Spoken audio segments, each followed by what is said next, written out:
사자에서는 무엇인가? 죽음 이후 49일 동안 무엇이 일어나는가? 영원 미세소관은 전편 영상 참고 바랍니다. 사자에서는 죽음 과도 상태, 사망과 탄생 사이 죽는 순간에서 가르침을 듣는 것으로도 해탈에 이르게 하고 해탈은 못해도 윤회의 고리에서 벗어나게 인도하는 위대한 법이다. 하지만 대부분의 사람이 죽는 순간 꿈과 같이 자각을 못하고 죽게 되는데 사자해설을 통해 자각을 하여 자작몽을 꾸는 죽음의 상태로, 즉 죽음을 인지하는 상태로 이르게 한다. 죽음 상태에서는 자신의 생전의 업력으로 헤쳐나가야 한다. 이 내용은 생전의 업력을 정복할 수 있는 사람들에 한하여 도움을 줄 수 있다.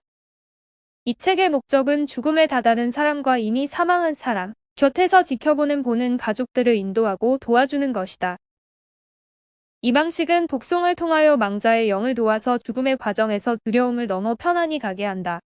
경전을 읽어주는 가장 최고의 상태는 거의 죽어가거나 방금 죽은 사람이 이 경전을 듣고 초월해서 윤회의 해탈에 들어가는 것이다.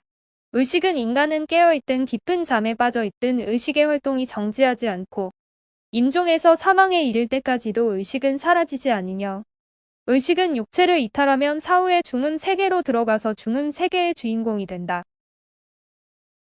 이 부분은 로저 펠로스의 황제의 새마음에서 같이 의식을 구성하는 미세소관의 양자 정보가 우주와 얽혀있는 상태로 육체 밖에서 영원히 존재한다는 것으로 해석된다. 의식은 끊임없이 이어지면서 임종에서 사망에 이를 때까지 4단계를 거치고 이 기간은 대략 49일로 49제 기간이다. 첫 단계 육체를 벗어나지 못했을 때 첫 번째 빛을 체험할 수 있다. 임종자가 막호흡을 멈추었을 때 업력이 작용하지 않고 임종자로 하여금 짧은 시간에 첫 번째 빛을 체험할 수 있는데 이때 윤회를 벗어나거나 해탈에 이르게 할 수 있다.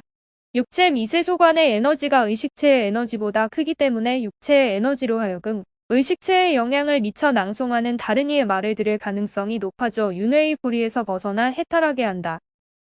두 번째 단계 의식이 육체를 벗어날 때 자신의 죽음을 깨닫지 못하며 두 번째 빛을 체험할 수 있다. 빛이 업력을 정복하면 현생의 악업과 얽힘을 압도하여 해탈을 얻어 윤회의 고통에서 벗어나지만 그렇지 못하면 실상 중음으로 들어간다. 빛이 업력을 정복한다는 것은 정신이 업력보다 밝아 업을 없애게 된다는 것이다. 세 번째 단계 실상 중음 스스로 죽었다는 것을 알며 의식이 육체를 벗어나 의식체를 이룬다.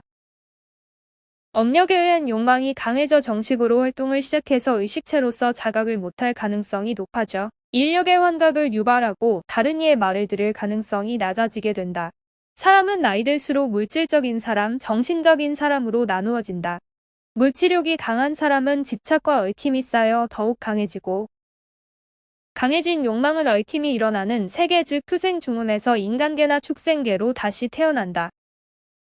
정신적인 사람인 수행자는 참함이 쌓여 욕망으로 가둘 수 없으므로 윤회에서 벗어나 해탈의 경지에 이르게 된다.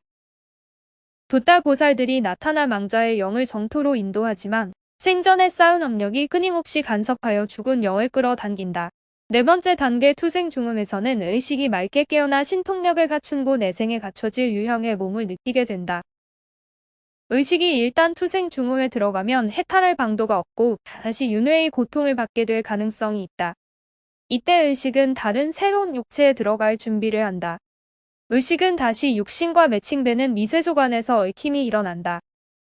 사자에서에서 나오는 법에 의하지 않고 또는 누군가의 인도를 받지 않고 중음에서 올바른 길로 가기 위해서는 명상과 같이 항상 관찰하는 연습으로 죽는 순간 관찰함으로써 자각을 하게 되어 죽음의 꿈과 같은 현실에 안 빠지고 촉기로서 자신의 고에너지체를 키움으로써 실상 중음에서 환각을 깨고 투생 중음으로 빠지지 않고 해탈할 수 있다.